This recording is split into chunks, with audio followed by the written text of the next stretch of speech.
in this tutorial, we're going to create the splines and then we're going to assemble them into the appropriate places. Before we start, I'm just going to use the measure tool and I'll come in really close because I want to know what the length is of this side here. So I'll just click on that corner there and then out here at the point, and we get 14.142 millimeters. Excellent. Okay, so now that we know that, I'm just going to go to the top view because now we're going to actually create the spline. Zoom back out. I'm just going to hide the base and we're going to create a new sketch. We want to go from the top plane. Alpha line, or use the line tool. Come down here, I'm just going to draw a line. It doesn't really matter where, but I'm going to use that dimension that I just found. So 14.142, enter. Now just remember, it might be different for yours. It's whatever you measured. Okay, alpha line again. From that point, going to come straight up, exactly the same distance, 14.142. And I'll know that this is correct if I draw the final line across here and it's 20 millimeters long. So alpha line from that point to that point, 20 millimeters, perfect. So we can finish the sketch. Now again, like I said, just make sure that whatever the size is of your spline, it matches your project. Finish the sketch. Okay, I'm just going to change my view again slightly because I'm going to extrude that.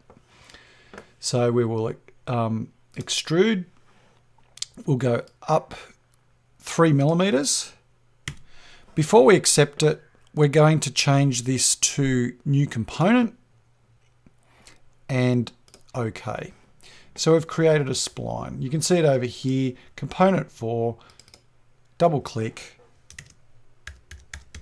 We'll call it spline. Okay, now the thing is we've created one spline, but we need 8 and they don't all align the same way. So what I'm going to do is I'm going to show you the process of doing, obviously the easy ones, which are these two here because they align perfectly to this here. So we don't have any alignment issues. But for all the others, we do.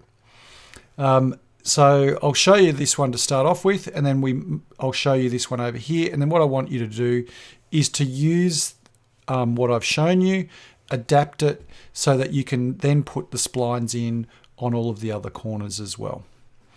Okay, so first thing we'll do is we'll select the component, right click on it, move copy, and then over here we want to create a copy of it and we'll just drag it out this way. So we'll use this one over here. We'll go OK. So you can see it's created a different component up here. Okay, so we'll come in really close. Now in terms of assembling this, again, we're going to use these vertical corners. They seem to work pretty well. So I'm going to join it, come in really close until I've got that vertical black line there. So I'll just left click, make sure that sort of goes, semi-disappears. Come in over here, and again, I'll come in really close so you can see. And I want to get that vertical black line. And then let's just zoom back out again and make sure that that's worked quite well, which it has. So that's fitted in properly.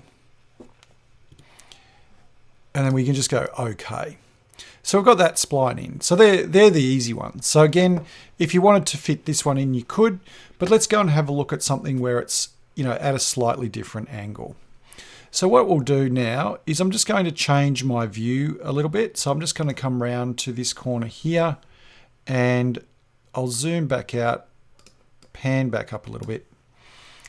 Okay, so for this one, again, we're going to assemble and I'll come in really close to this corner here so I get that vertical black line and I'll left click on it. Then I'm going to zoom back out. And what I'm going to do, I'll come in very close over here and get onto this corner here. Vertical black line. I've got it. There we go. Now, we've got a little bit of a problem, but we can fix it.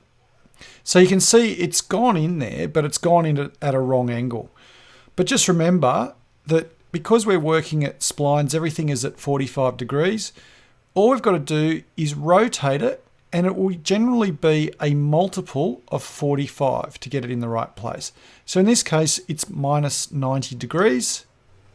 And if we go OK, let's step back out and have a look, and we can see that that aligns properly.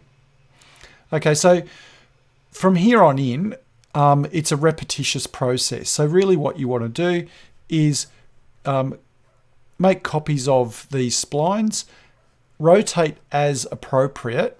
So this one will be the same process again.